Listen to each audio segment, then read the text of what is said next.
हरे कृष्णा। आप सभी को Balaram Purnima the divine appearance day of lord Balaram की बहुत बहुत शुभकामनाएं। तो भगवान बलराम की लीलाओं का अगर हम वर्णन करें तो बहुत सारी लीलाएं हैं, अनंत लीलाएं हैं, लेकिन आज हम आपसे 21 प्रमुख जानकारियां देंगे भगवान बलराम से जुड़ी हुई। नंबर 1, आज का दिन यानी कि बलराम पूर्णिमा। आज ही एक और त्योहार मनाया जाता है। क्या है वो? रक्षाबंधन।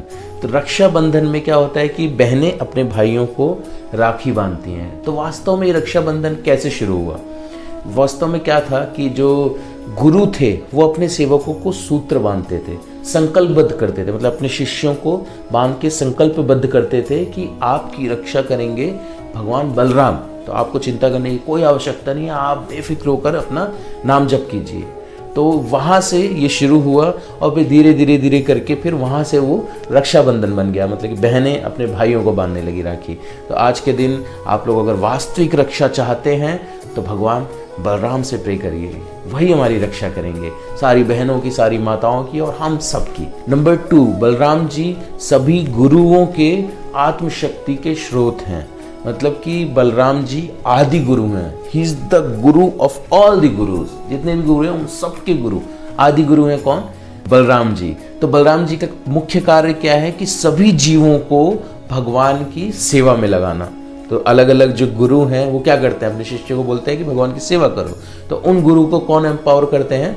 बलराम जी। नंबर 3, बलराम जी का एक और नाम है दाऊ जी, बड़े भाई। यही बलराम जी प्रकट हुए थे किस रूप में? लक्ष्मण जी के रूप में, रामलीला में। तो लक्ष्मण जी के रूप में जब वो प्रकट हुए तो वो छोटे भाई थे। तो बहुत सारी चीज़ें ऐसी थी कि जो वो नहीं कर पाते थे, बीइंग अ यंगर ब्रदर। तो उन्होंने राम जी से कहा कि अगले बार अब मैं छोटा भाई बन के नहीं आऊँगा, बड़ा भाई बन के आऊँगा। इसलिए वो फिर बलराम के रूप में आए और वही बलराम जी फिर बाद में किसके रूप में आए? नित्यानंद प्रभु के रूप में। नंबर 4, सर्व अवतारी कृष्ण स्वयं भगवान, तानहार द्वितीय देह श्री बलराम। अर्थात जो भगवान कृष्ण हैं वो सभी अवतारियों के स्रोत हैं, मतलब कि वही जो है फाउंडेशन है, वहीं से ही सारे अवतारी निकले हैं। Krishna is the cause of all the causes, अनादिरादिर गोविंदम सर्व कारण कारणम, श्री कृष्ण। और श्री कृष्ण का ही दूसरा शरीर है कौन? भगवान बलराम। हालांकि श्री कृष्ण अपने आप को एक्सपेंड किया उन्होंने किसमें? श्री बलराम जी के रूप में। मतलब भगवान कृष्ण और बलराम जी में देखा जाए तो कोई अंतर नहीं है, बस रंग रूप का अंतर है। तो भगवान के 2 अंश होते हैं, एक स्व अंश होते हैं और एक विभिन्न अंश होते हैं। तो विभिन्न अंश मतलब कि हम सभी जीव, और स्व अंश मतलब कि जितने भी विष्णु तत्व होते हैं, मतलब कि भगवान अलग अलग रूप ग्रहण करते हैं वो। तो स्वांश भी 2 प्रकार के होते हैं। एक तो होते हैं कि भगवान सेम डिट्टो, जैसे कि रासलीला में भगवान ने अनगिनत रूप बना लिए, बिल्कुल सेम, सब बिल्कुल कृष्ण की तरह थे। और दूसरे स्वांश कौन से होते हैं कि मतलब सारी शक्तियां सब कुछ सेम होती हैं, बस रूप अलग होता है, जैसे कि भगवान बलराम। तो बलराम जी कौन है? भगवान के पूर्णांश है, स्वांश है, मतलब कि बिल्कुल डिट्टो सारी शक्तियां भगवान की सब कुछ वैसी हैं, बस रंग का अंतर है। नंबर 5, बलराम जी अपने आप को 5 रूपों में एक्सपेंड करते हैं और सृष्टि में सहायक बनते हैं। तो पहला क्या है? महासंकर्षण या आदि संकर्षण। दूसरा है कारणोदक्षाई विष्णु या फिर महाविष्णु, जो कि समस्त ब्रह्मांडों की जो रचना करते हैं, तो वो कारण सागर में रहते हैं। ओके। नेक्स्ट है गर्भोदक्षाई विष्णु, मतलब कि वही फिर हर ब्रह्मांड के अंदर घुस जाते हैं, गर्भोदक्ष सागर में निवास करते हैं। ठीक है। फिर आते हैं क्षीरोदक्षाई विष्णु, मतलब कि जो क्षीर सागर में रहते हैं, श्वेत द्वीप में, और सभी के हृदय में परमात्मा स्वरूप में वो फिर एंटर करते हैं। देखिए कितनी अच्छी सृष्टि है ना, कि पहले पूरे ब्रह्मांडों का निर्माण किया है महाविष्णु बन के, ठीक है, फिर गर्भोदक्षाई विष्णु बनकर हर ब्रह्मांड के अंदर घुस गए, और फिर क्षीरोदक्षाई विष्णु बनकर हर जीव के हृदय में वास करने लगे। ये कितने दयामय हैं श्री बलराम जी। तो और फिर लास्ट है 5th नंबर, शेष।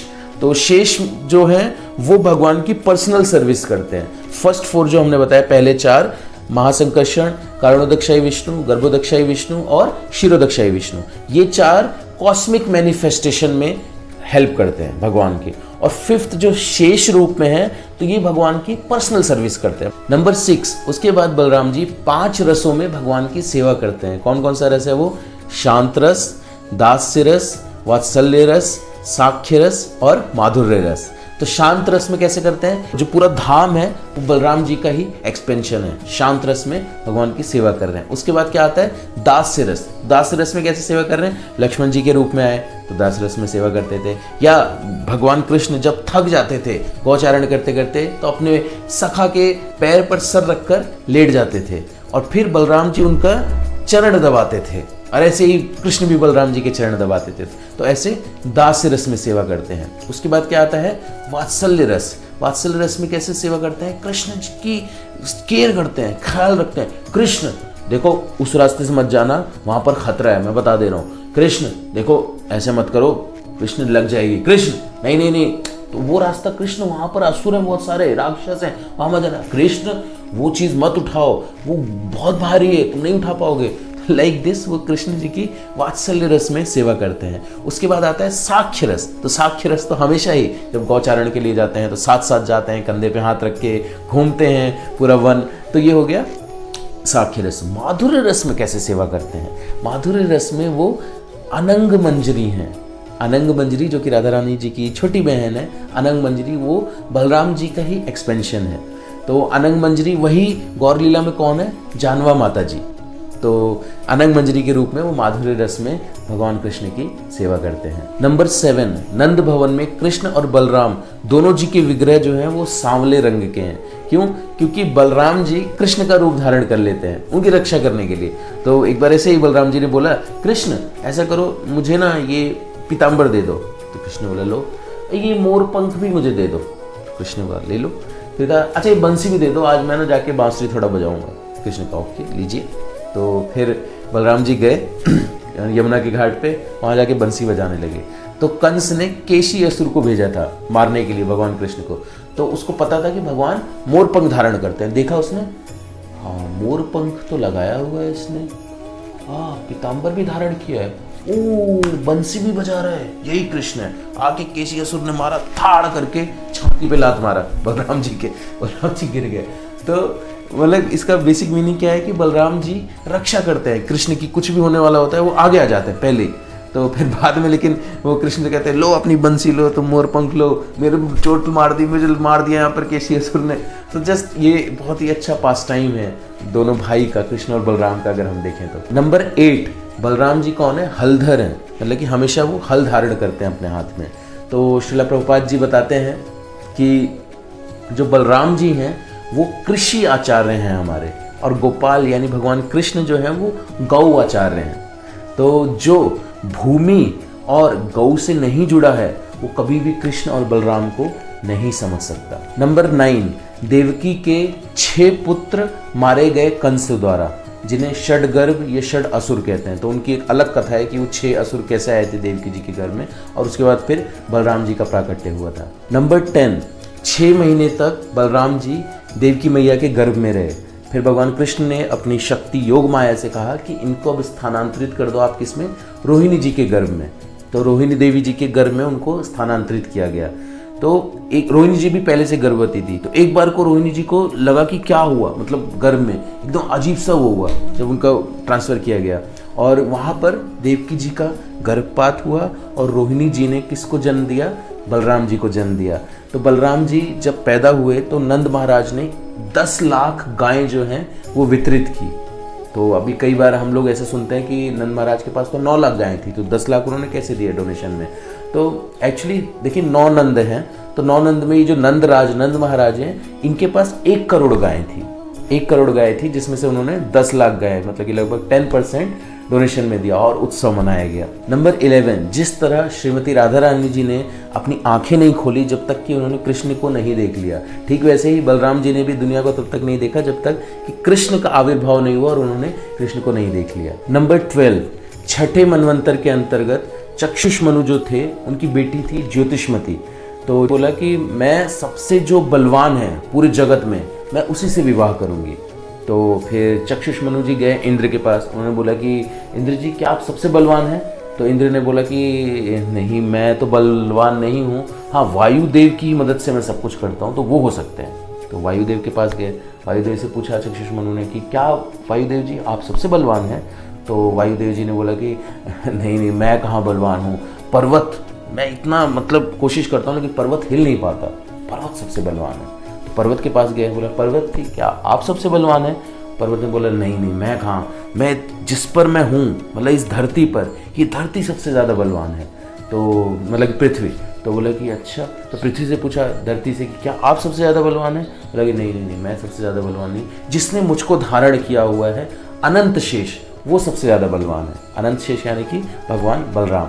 तो फिर वो कन्या ने बोला कि ठीक है, मैं तपस्या करूँगी और तपस्या करके मैं अनंत शेष जी से, बलराम जी से विवाह करूँगी। तो कन्या ने तपस्या किया और तपस्या करके फिर ब्रह्मा जी प्रकट हुए। तो ब्रह्मा जी प्रकट हुए तो ब्रह्मा जी ने बोला बताओ क्या वर चाहिए?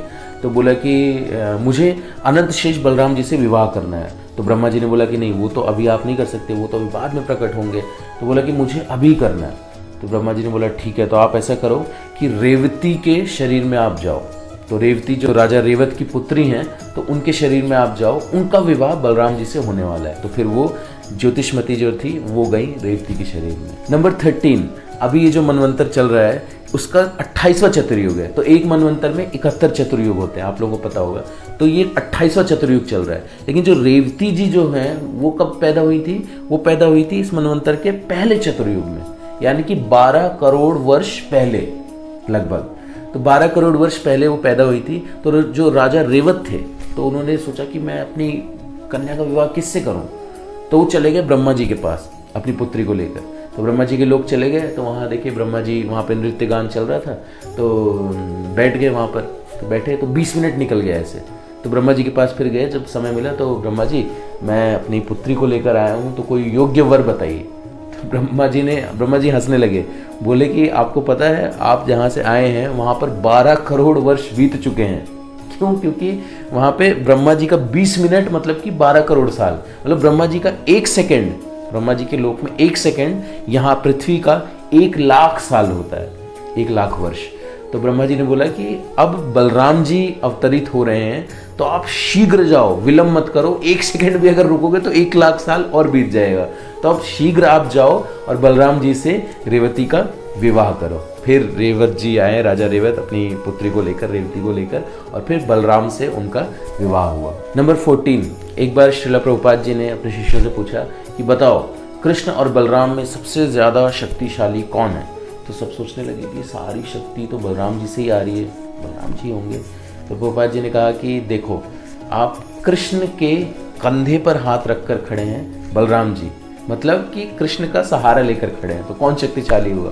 तो प्रभुपाद जी ने श्री श्री कृष्ण बलराम मंदिर की स्थापना की है रमन रेती पर, जहाँ पर कि कृष्ण और बलराम बचपन में खेले हैं। तो बहुत ही सुंदर मंदिर है कृष्ण बलराम मंदिर। आप में से बहुत से लोगों ने देखा होगा, जिसने नहीं देखा है वो वृंदावन जाइए और कृष्ण बलराम मंदिर में दर्शन अवश्य कीजिए कृष्ण और बलराम की। क्योंकि जब कृष्ण और बलराम जी को स्थापित किया था तो प्रभुपाद जी ने बोला कि अब कृष्ण और बलराम आ गए हैं, अब कोई समस्या नहीं है, अब आपकी जो भी प्रॉब्लम्स है आकर कृष्ण बलराम को बता दीजिए अपनी समस्या, वो उसका हल अवश्य करेंगे। नंबर 15, अनंत शेष।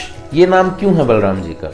क्योंकि अनंत मतलब कि एक बार गरुड़ जी ने उड़ान भरी नापने के लिए, देखने के लिए कि अनंत शेष जी कितने बड़े हैं। उड़ते रहे, मतलब वो गरुड़ जी जो विद इन सेकेंड्स वो कहाँ एक लोक से दूसरे लोक में पहुंच जाएं, एक ब्रह्मांड से दूसरे ब्रह्मांड में 1 सेकंड के अंदर। बहुत ही मतलब उनकी तीव्र गति है, मतलब उनसे फास्ट कोई भी नहीं है। तो वो उन्होंने उड़ान भरी और उड़ान भरते रह गए, लेकिन अनंत शेष जी का अंत नहीं दिखा, मतलब उनका शरीर का अंत नहीं दिखा, इतना बड़ा शरीर उनका। तो फिर गरुड़ जी वापस आ गए। और शेष मतलब क्या कि जब शेष मतलब कुछ भी ना बचे, शेष जो बच जाए वो अनंत शेष जी, तो इसलिए उनका नाम है अनंत शेष। नंबर 16, तो जैसा कि हम जानते हैं अनंत शेष जी जो हैं वो इस पृथ्वी को धारण किए हुए हैं। तो उन्होंने एक बार भगवान से प्रश्न पूछे, 2 प्रश्न पूछे कि कब तक मुझे ये पृथ्वी को धारण करना होगा, इस ब्रह्मांड को धारण करना होगा। तो भगवान ने बोला कि आप मेरे गुणों के आधार पर मेरे नाम लिखिए, तो जब मेरे गुण खत्म हो जाएं, समाप्त हो जाएं, तब आपका कार्य समाप्त हो जाएगा। तो वो कार्य आज तक चल रहा है, मतलब कि अनंत शेष जी आज तक भगवान के गुणों का वर्णन नहीं कर पाए हैं। इसलिए बोलते हैं अनंत शेष जी अनंत काल से, अपने अनंत फन से भगवान की अनंत लीलाओं का वर्णन कर रहे हैं, लेकिन वो खत्म नहीं हो रहा। फिर दूसरा प्रश्न पूछा कि मेरा आधार क्या होगा, मतलब मैंने तो चलिए इस ब्रह्मांड को मैंने उठा लिया, लेकिन मुझे क्या, मतलब मेरा बेस क्या होगा, मुझे कौन उठाएगा? तो भगवान ने बोला आप चिंता मत करिए, मैं कच्छप रूप में आपका आधार बनूंगा। मतलब कि शेष, अनंत शेष जी कच्छप पर हैं विराजमान, उनके आधार कच्छप है, मतलब भगवान कृष्ण, और उसके ऊपर फिर उन्होंने ब्रह्मांड को लिया हुआ है। तो इससे एक शिक्षा भी हमें मिलती है कि जब हमें कोई बर्डन मिलता है, कोई सेवा मिलती है, व्हाटएवर, तो हमको ये हमेशा ध्यान में रखना चाहिए कि हमारे पीछे बैकबोन कौन है, हमारे भगवान है। मतलब हमने जितना बर्डन लिया हुआ है उससे ज़्यादा बर्डन भगवान ने लिया है, और भगवान हमको एम्पावर करेंगे, भगवान हमें मदद करेंगे। तो इसलिए हमें कभी भी सेवा से पीछे नहीं हटना चाहिए। नंबर 17, बलराम जी का नाम सहस्त्र शीर्ष और क्षीरपाणी भी है। सहस्त्र शीर्ष मतलब क्यों? क्योंकि उनके 1000 सर हैं। और क्षीरपाणी मतलब, क्षीर मतलब क्या होता है? हल, और पाणी मतलब धारण करना, मतलब कि उन्होंने हल धारण किया हुआ है। तो बलराम जी का जो हल है वो कितना भी लंबा उसको बढ़ा सकते हैं और खींच कर कोई भी वस्तु अपने पास ला सकते हैं। और एक वो मूसल धारण करते हैं और फिर वो खींच कर लाते हैं असुरों को अपने पास हल से, और फिर मूसल से धाड़ मारकर उनका काम तमाम कर देते हैं। तो एक कैरेक्टर भी है ना हॉलीवुड का, हल्क है शायद ना, जो ऐसे खींच के ऐसे मारता है, उसका वो बढ़ जाता है और फिर वो मतलब फिर वापस आ जाता है, ऐसे करके एक है ना, कोई कैरेक्टर है आई थिंक, यस हॉलीवुड में कोई तो कैरेक्टर है। तो वो यहीं से प्रेरणा मिली हमें भी। ये जो कैरेक्टर हैं, जो सुपर हीरोज हैं, अगर आप देखें तो कहीं ना कहीं प्रेरणा हमारे शास्त्रों से ही ले रहे हैं। नंबर 18, उसके बाद बलराम जी का नाम क्या है? और बलदेव, मतलब बहुत बल है इनके में, बहुत शक्तिशाली है। तो माता यशोदा कृष्ण को जब वन में भेजती हैं तो किसके ऊपर भेजती हैं? किसके सहारे? बलदेव जी के, बलराम जी के, कि बेटा देखना, क्योंकि वो जानती हैं कि बलदेव जी जो है शक्तिशाली हैं, तो इसलिए कृष्ण को उनके भरोसे वो वन में जाने देती। नंबर 19, भगवान बलराम भगवान कृष्ण से 1 वर्ष 8 दिन बड़े हैं। तो आज ही के दिन, श्रावण पूर्णिमा के दिन, बलराम जी इस धराधाम में प्रकट हुए। नंबर 20, भगवान बलराम ने बहुत सारे असुरों का वध किया, जैसे रोमहर्षण, प्रलंबासुर, धेनुकासुर, द्विवेद, रुक्मी, ऐसे करके बहुत सारे असुरों का बलराम जी ने वध किया। Number 21, his holiness Gopal Krishna Goswami Maharaj अपने लेक्चर में कल ही बता रहे थे कि जो बलराम जी हैं, बलराम जी से हमको क्या मिलती है? आध्यात्मिक शक्ति। तो बलराम जी का मतलब क्या है? कि जिससे हमें आध्यात्मिक शक्ति मिलती है। प्रभुपाद जी ने कहा था ऐसा, और बलराम जी के अगर हम दर्शन करेंगे तो हमको आध्यात्मिक शक्ति प्राप्त होगी। तो हम सबको बलराम जी का दर्शन करना चाहिए, उनसे प्रार्थना करनी चाहिए कि हमको भक्ति दें। और बलराम जी से अगर हम प्रार्थना करेंगे तो क्योंकि वो हमारे आदि गुरु हैं, वो अवश्य हमारी प्रार्थनाओं को सुनेंगे। श्री श्री बलराम जी की जय, बलराम पूर्णिमा की जय, divine appearance day of Shri Shri Lord Balaram की जय, अनंत कोटि वैष्णव वृंद की जय, जगत गुरु श्री प्रभुपाद की जय। हरे कृष्णा।